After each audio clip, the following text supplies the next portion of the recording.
하나님, 오늘도 우리에게 건강 주셔서 이른 새벽 주님 앞으로 나올 수 있게 하시니 감사합니다. 새날의 첫 시간, 우리의 마음에 주님을 향한 사랑이 있게 하시고 첫 숨결에 주님을 향한 찬양과 고백이 실리게 하시니 감사합니다. 주님과의 깊은 사귐으로 나아가길 원합니다.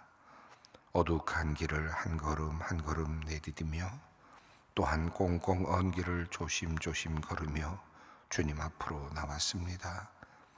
마음에 간절한 소망을 안고 주님을 찾은 소망의 성도들이 드리는 이 기도에 응답하여 주시고 오늘 하루를 살아갈 힘과 용기를 허락하여 주시옵소서.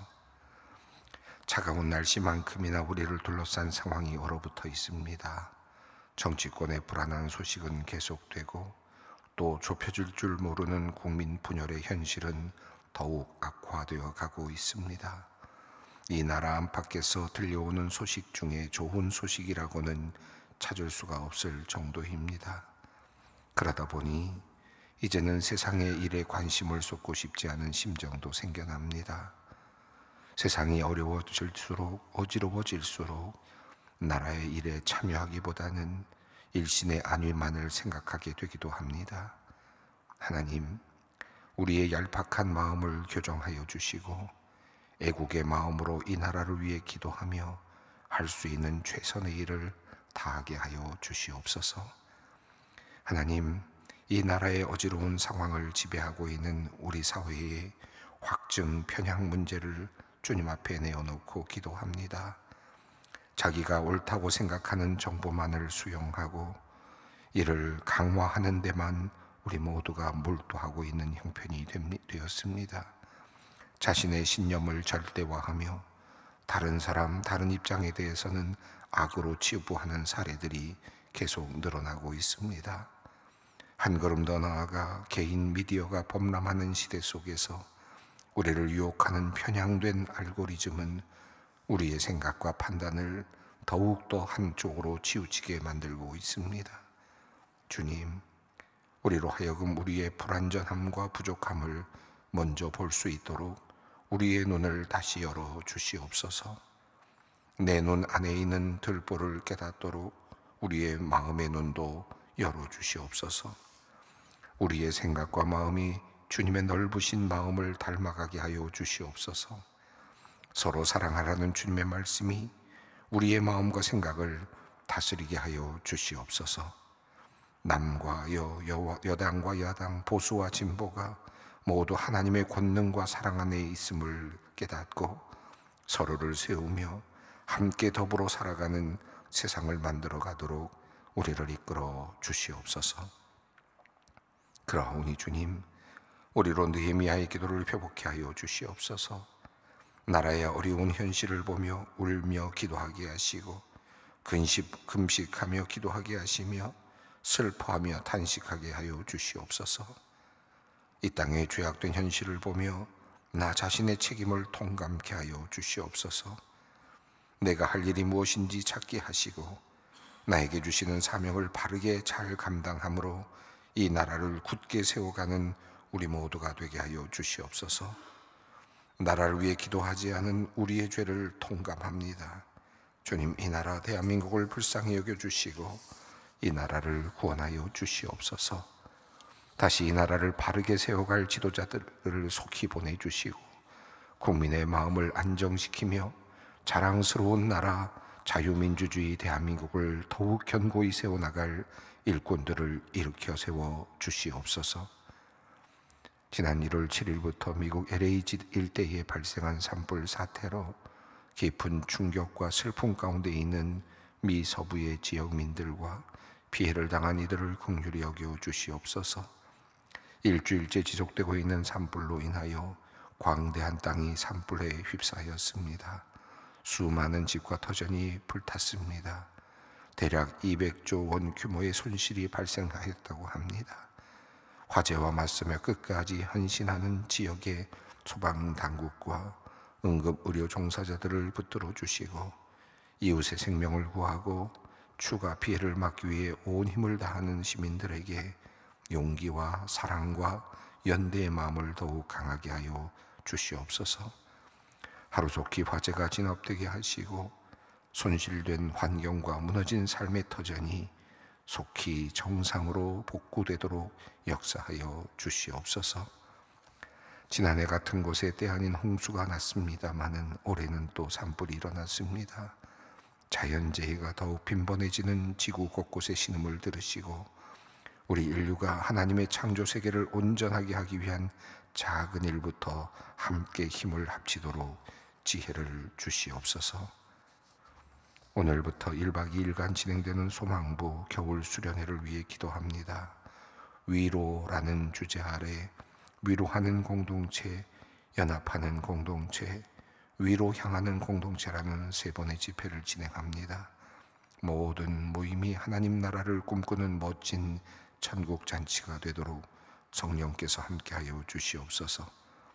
특별히 야외 활동 중에 안전을 지켜주시고 소망부의 발달 장애인 성도들이 주 안에서 행복한 시간을 맛볼 수 있도록 세밀하게 보살펴 주시옵소서.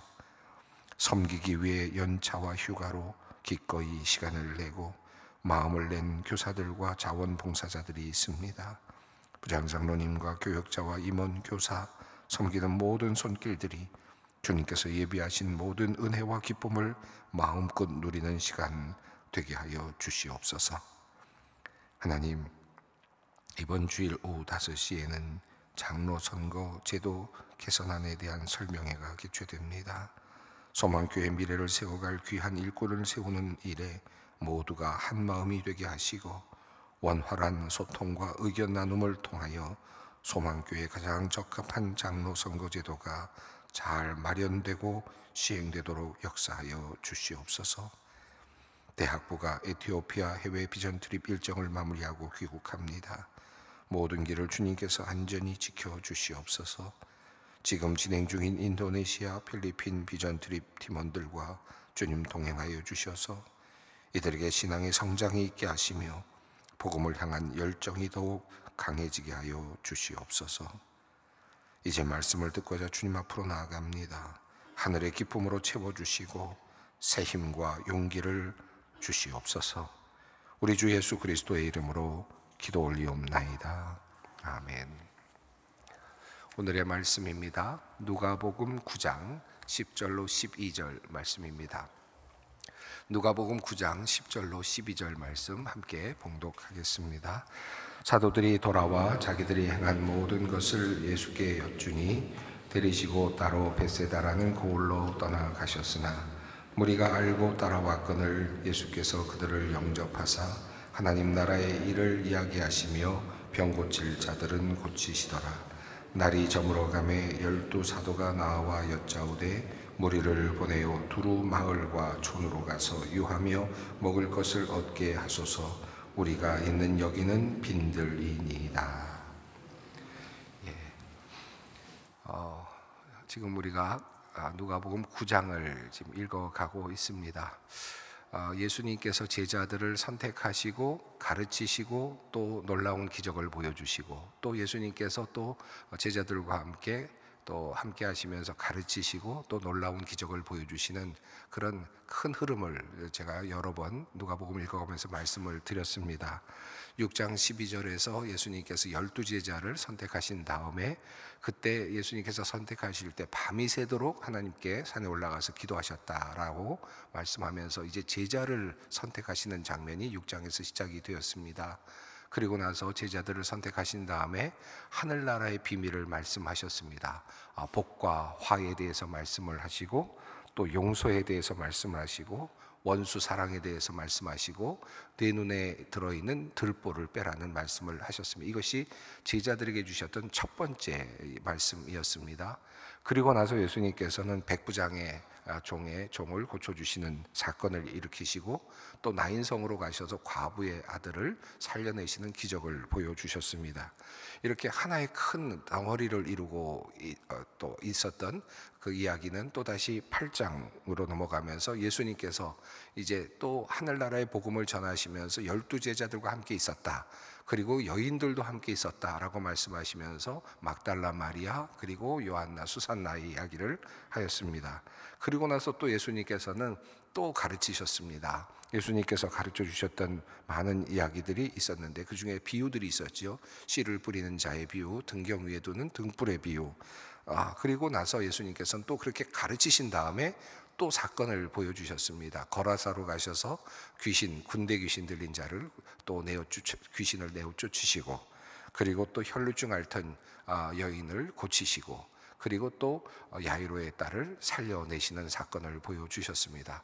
이렇게 크게 두 개의 큰 덩어리가 있었는데요. 그 마지막 때마다 예수님께서는 죽은 자를 살리시는 장면으로 끝을 맺곤 하셨습니다.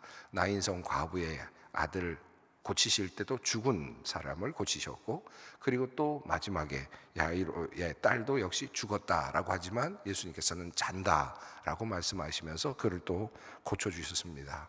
이렇게 크게 예수님께서 제자를 선택하시고 가르치시고 기적을 보이시고, 또 선택하신 다음에 그 제자들과 함께 가르치시고 또 기적을 보여주시는 그런 교육 과정이라 그럴까요? 예수님의 제자들을 향한 교육 과정을 이렇게 헤쳐 가시면서 계속해서 진행해 가시는 중에 9장에까지 이르렀습니다. 이제 드디어 예수님께서는 제자들을 밖으로 보내셨습니다. 밖으로 보내시면서 두 가지를 주셨죠. 권위를 주셨는데, 하나는 귀신을 내어 쫓는 권한을 주셨죠. 귀신을 제어하는 능력을 주시고 병 고치는 권위를 주셨다라고 9장이 시작이 되었습니다. 그리고는 예수님께서는 그들을 보내시면서 두 가지 임무를 말씀하셨습니다. 하나님 나라를 선포하는 일, 그리고 두 번째는 병자들을 앓고 있는 사람들을 고치는 일, 이 두 가지 일을 하라고 그렇게 명령하시면서 내어 보내셨습니다. 이 하나님 나라를 선포하는 일은 결국은 귀신을 내어 쫓는 것과 같은 의미죠. 귀신의 세력으로부터 있는 그들을 내어 쫓으시고 그에게 하나님 나라가 임하게 하는 것과 같은 맥락 안에 있습니다. 병을 고치는 것도 마찬가지겠습니다. 그러니까 결국 하나로 묶는다면 하나님의 나라, 이 땅에 임하고 있는 하나님의 나라를 선포하고 그리고 실행하는 일이 바로 제자들이 맡았던 일이었다고 할 수 있겠습니다. 자, 이렇게 그들이 나가서 복음을 전하고 있습니다. 전하라고 내어 보낸 그 사이에, 우리 어제 본문이죠, 사이에 이야기가 하나 끼어 들어왔습니다. 헤롯이 이 예수님에 대한 소문, 그리고 또 제자들의 그런 역사하는 이야기들의 소문을 듣고는 그가 당황하는 이야기가 어제 본문이었습니다. 이 이야기는 하나의 그 이야기의 흐름으로 본다면 잠시 끼어들어온 같은 그런 내용이고, 그리고 오늘 본문으로 왔을 때 다시 제자들이 돌아오는 내용으로도 있으니까 삽입된 본문으로 보이기도 합니다. 그래서 삽입된 본문으로서 이제 헤롯이라고 하는, 그러니까 헤롯이라고 하는 그 뭐랄까 정치권의 중심부이죠. 정치권의 중심부에까지 예수님의 이야기가 지금 전해지고 있는 모습을 볼 수 있었습니다. 그 헤롯이라고 하는 정치권의 중심부에 있는 사람은 어떤 사람이었습니까? 세례 요한을 죽인 사람입니다. 진리의 소리를 전하고 있는 사람의 목을 베은 사람입니다. 진리의 소리를 전하고 있는 사람을 죽인 그런 인물이죠. 그 사람에게까지 이제 소문이 들렸습니다. 이것은 어떤 의미가 있을까요? 결국 이제 예수님께서 이제 희생당하실 것을 암시하는 거죠. 요한을 죽인, 요한의 목을 벤 그 헤롯은 이제 또 곧 언젠가 예수도 죽이려고 달려들 것입니다. 그 이후에 이제 누가복음 쭉 지나서 23장까지 가면 이제 결국은 헤롯은 드디어 예수님을 만나고자 했는데, 이 헤롯이 만나고자 했던 이 예수님을 만나고자 했던 것은 실제로는 예수님께서 보여준 기적을 보면서 글쎄요, 믿으려고 했다기보다는 그것을 보기를 원했을 호기심 정도밖에 되지 않았을 것입니다. 믿음으로 나아가는 그런 의미는 아니었죠. 도리어 그를 결국은 죽이게 될 것입니다. 23장 이후에 예수님께서 이제 그 헤롯과 만나게 되고 조우하게 되고, 결국 그 조우는 예수님이 죽임을 당하는 것으로 끝이 나죠. 그러니까 이 헤롯이 지금 당황했다라고 하는 이 이야기에 살짝 되는 이 삽입된 이야기는 결과적으로는 이제 예수님의 죽으심을 암시하는 그런 의미가 있겠습니다. 그러면서 오늘 이야기가 이어지고요. 그리고 나서 다시 이제 뒤에 나오겠습니다만은 예수님의 이야기가 또 이어지는데, 이 헤롯을 만났던 이야기, 그리고 나서 헤롯이 예수님의 이야기를 듣고 당황하는 이야기, 그리고 제자들이 다시 돌아오는 이야기, 그리고 나서 다시 예수님이 누구인가에 대한 이야기가 또 나옵니다. 그래서 이 오늘 어저께 본문은 삽입된 본문이면서 동시에 병렬로 이어지는 본문이기도 합니다. 어제 본문은 이제 조금 후에 18절 이후에 나오는 너희는 나를 누구라 하느냐라는 말씀과 이렇게 연결이 또 되기도 합니다. 아주 뭐랄까, 아주 세밀한 그런 구조를 갖고 있는 누가복음의 흐름이라고 할 수 있겠는데요. 이 어제 본문에서 더러는 엘리야라고 하고 더러는 선지자라고 하고 더러는 세례 요한이 나타났다고 합니다라고 하는 이야기가 헤롯에게 보고가 되지 않습니까? 그런데 18절 이후 넘어가면 예수님께서 제자들에게 또 묻습니다. 너희는 나를 누구라 하느냐? 그 무리들이 나를 누구라고 하느냐라고 할 때 또 더러는 세례 요한, 더러는 엘리야, 더러는 이제 이렇게 나오면서 이 병렬 구조를 가지면서 제자들은 예수님을 바르게 고백하고 있고, 또 한 헤롯은 예수님을 죽이려고 이제 앞으로 달려들 한 인물로 이렇게 묘사가 되고 비교가 되고 있습니다. 자, 여기까지 정리를 좀 해봤는데, 오늘 본문은 이제 이런 흐름 속에서 이제 제자들이 나갔다가 권능을 가지고 나갔다가 돌아오는 장면입니다. 돌아왔을 때 이야기가 진행이 됩니다. 10절 말씀을 읽겠습니다. 사도들이 돌아와 자기들이 행한 모든 것을 예수께 여쭈니 데리시고 따로 벳세다라는 고을로 떠나가셨으나. 자, 사도들이 이제 돌아왔습니다. 12명의 사도들을 보냈고 돌아왔습니다. 예수님께서 제자들을 아주 세밀하게 훈련시키지 않았습니까? 가르치시고 그 다음에 또 훈련시키시고 보여주시고 기적을 보여주시고 이렇게 두 번에 걸쳐서 보여주신 후에 이제 드디어 프랙티스를 할 수 있게 나가도록 한 거죠. 실제 상황으로 내보낸 겁니다. 그들이 돌아왔습니다. 그리고 나서 얼마나 많은 사건이 있었을까 상상을 해보게 되죠. 분명히 아무 일도 없이 돌아오진 않았을 겁니다. 아무런 일도 일어나지 않았습니다. 그렇진 않았겠죠. 사도들이 나가서 많은 사건들이 일어났을 것입니다. 그런데 돌아와서 자기들이 행한 모든 것을 예수께 여쭈었다, 말씀을 드렸다라는 말로 누가는 그 내용을 아주 요약하고 축소를 하고 있습니다. 이 사도들이 나가서 얼마나 놀라운 일을 했느냐라고 하는 것에 지금 주목하기보다는 배운 대로 가서 하고 돌아왔다 하는 이야기까지가 더 중요한 것 같습니다. 얼마나 많은 이야기가 있었을지는 우리의 상상에 맡기는 것 같습니다. 사도들이 돌아왔고 자기들이 행한 모든 것을 예수님께 이야기했습니다. 많은 이야기들이 거기에 있었을 텐데, 지금 이 누가복음의 지금 저자는 이 누가복음은 지금 이 내용을 일단은 이렇게 절제합니다. 어떤 일이 일어났을까? 이거는 이제 뒤에 사도행전을 이어가면서 이제 사도들이 이후에 제자들이 어떤 일을 하는지를 보여주는 것으로 아마 나중에 이어지게 될 것입니다. 아직은 이 이야기를 공개할 이유는 없는 것 같습니다. 그저 사도들은 예수님의 명령을 따라서 나간 후에 놀라운 일을 경험하고 돌아왔습니다. 자, 그리고 예수님께서 말씀하셨는데 예수님께 다 보고를 했죠. 그랬을 때 예수님께서 특별하게 하신 내용이 나오질 않고요. 그냥 데리시고 따로 벳세다라는 고을로 떠나가셨으나 이렇게 이야기가 전개되고 있습니다. 도대체 이게 무슨 의미일까? 지금 제자들이 돌아온 다음에 칭찬도 해주시고 격려도 해주시고 보고회도 가지시고 그리고 한 사례별로 이야기도 나눠주시고 비유로 또 다시 말씀도 풀어주시고 이러면 좋을 것 같은데, 아마도 있었을지도 모르겠지만 지금 누가복음은 그 부분이 생략이 되고 있습니다. 그리고는 제자들 데리고 벳세다라고 하는 곳으로 지금 가셨다라고 되어 있습니다. 이 벳세다라고 하는 지역은 갈릴리 호수로 보면요, 갈릴리 호수의 맨 북쪽에 있는 도시고요, 그런 지역이고, 요단강을 양쪽으로 본다면 요단강의 동편 쪽에 있는 그런 지역입니다. 근데 이 요단강만 건너면 그러니까 이 갈릴리 지역으로 바로 또 넘어올 수 있는 그런 지역에서 예수님께서 자주 움직이시고, 또 거기에는 빌립, 베드로, 안드레의 고향이기도 합니다.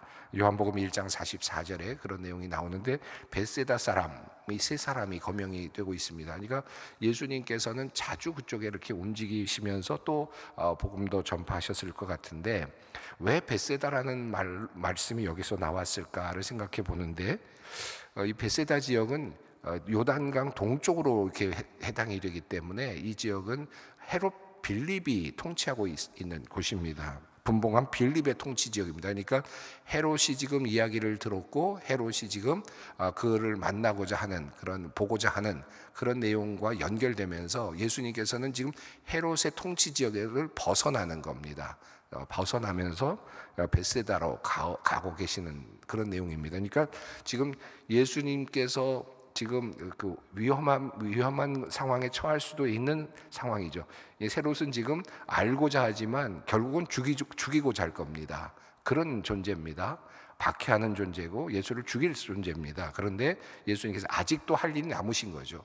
그래서 예수님께서는 지금 벳세다로 움직이시는 것으로 이렇게 보여집니다. 물론 다시 갈릴리로 왔다 갔다 하지만 상징적인 의미가 있을 겁니다. 아직 때가 이르지 않았다라고 하는 의미도 함께 있겠습니다. 자, 벳세다라는 곳으로 이제 넘어가십니다. 자, 그런데 예수님께서 그렇게 넘어가셨을 때 무리들이 따라왔습니다. 11절 말씀을 읽습니다. 무리가 알고 따라왔거늘 예수께서 그들을 영접하사 하나님 나라의 일을 이야기하시며 병 고칠 자들은 고치시더라. 자, 예수님은 여전히 모범을 보이시는데 제자들에게 맡기셨던 그 일을 손수 보여주시는 겁니다. 여전히 11절은 제자들을 교육하고 계시는 그런 모습으로도 이해될 수 있겠습니다. 예수님도 두 가지를 하십니다. 하나는 하나님 나라의 복음을 전하시고 병자들을 고치셨다. 이 두 가지 일이 이제 제자들이 앞으로 해야 될 일입니다.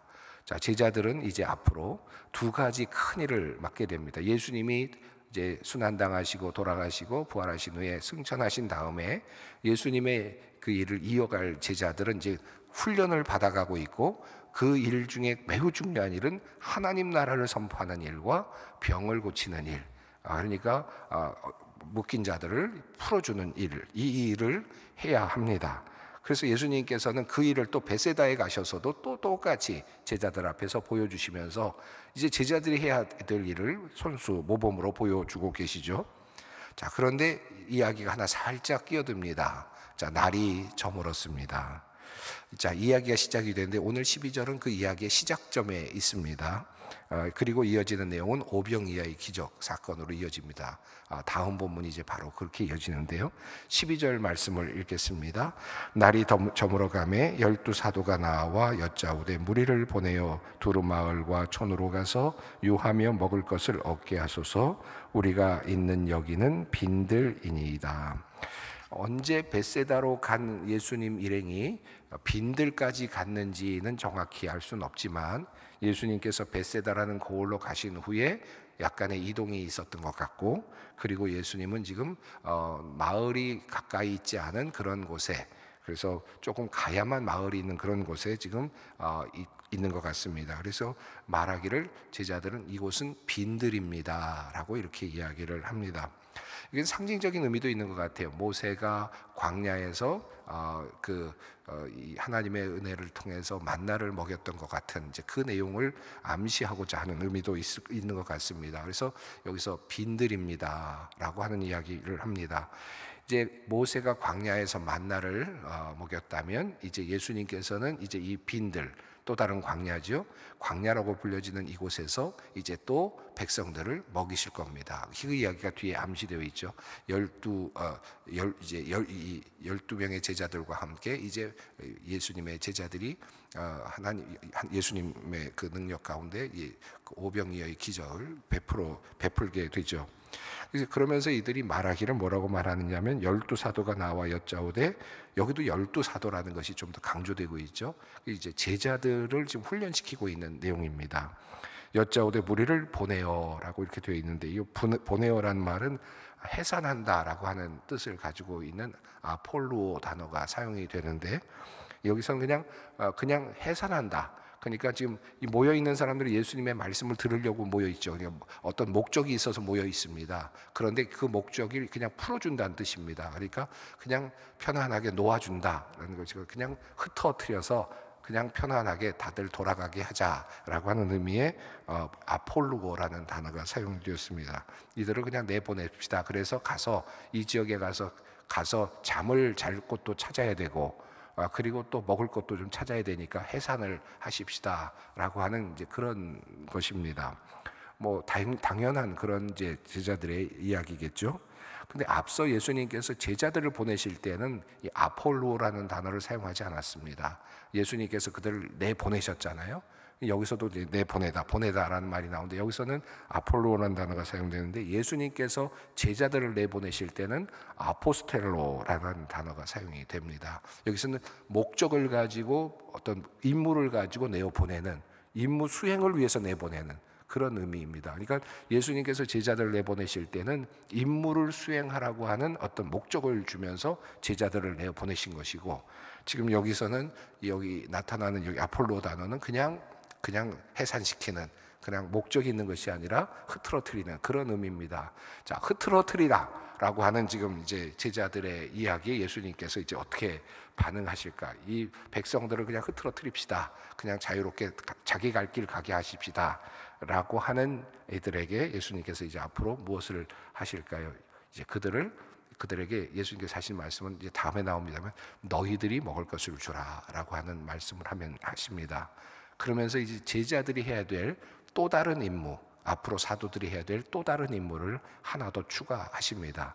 첫 번째는 하나님 나라의 선포, 두 번째는 뭡니까? 병을 고치는 일, 이제 세 번째 하나가 추가됩니다. 그게 바로 너희가 먹을 것을 주어라라고 하는 것이고, 이 말씀은 성례전으로 이어지게 됩니다. 이제 이 성례전을 집례하는 임무를 제자들에게 이제 주시게 되는데요. 그것이 하나의 큰 틀로서 이제 너희가 먹을 것을 주라고 하는 오병이의 기적으로 연결이 됩니다. 예, 이제 오늘 지금 그 사이에 있는 상황들을 쭉 이어가고 있는데, 자, 우리가 지금 예수님께서 제자들을 계속해서 훈련시키면서 예수님께서 원하셨던 것은, 우리 예수님의 제자들이 꼭 하기를 원하셨던 두 가지. 우선 첫 번째는 하나님 나라의 복음 전파, 두 번째는 병을 고치는 일, 어렵고 힘든 사람들로부터 노임을 받게 해서 거기서부터 풀려나게 하는 일. 자, 그것을 주님께서 원하셨다라는 것입니다. 그 말씀은 무슨 뜻이겠습니까? 우리가 그렇게 되기를 바란다. 우리 각자가 다 하나님 백성들 아닙니까? 그러니까 예수님께서는 우리가 하나님 나라에 속하기를 원하고 계시고, 두 번째는 우리가 어떠한 매임에서부터 또 풀려나기를 원하신다. 이것이 우선 예수님께서 우리를 향하여 갖고 계시는 뜻이다라는 것이고, 또 우리 사역자들에게는 그 일을 우리에게 맡겨주셨다라고 하는 의미이겠습니다. 예, 빈들에 가 있는 그들은 이제 예수님으로부터 어떤 은혜를 잊게 될지 이제 이어지는 이야기가 기대가 됩니다. 이제 오늘 함께 기도의 자리로 나가도록 하겠습니다. 하늘에 계신 우리 아버지의 이름을 거룩하게 하시며, 아버지의 나라가 오게 하시며, 아버지의 뜻이 하늘에서와 같이 땅에서도 이루어지게 하소서. 오늘 우리에게 일용할 양식을 주시고, 우리에게 잘못한 사람을 용서하여 준 것 같이 우리 죄를 용서하여 주시고, 우리를 시험에 빠지지 않게 하시고 악에서 구하소서. 나라와 권능과 영광이 영원히 아버지의 것입니다. 아멘.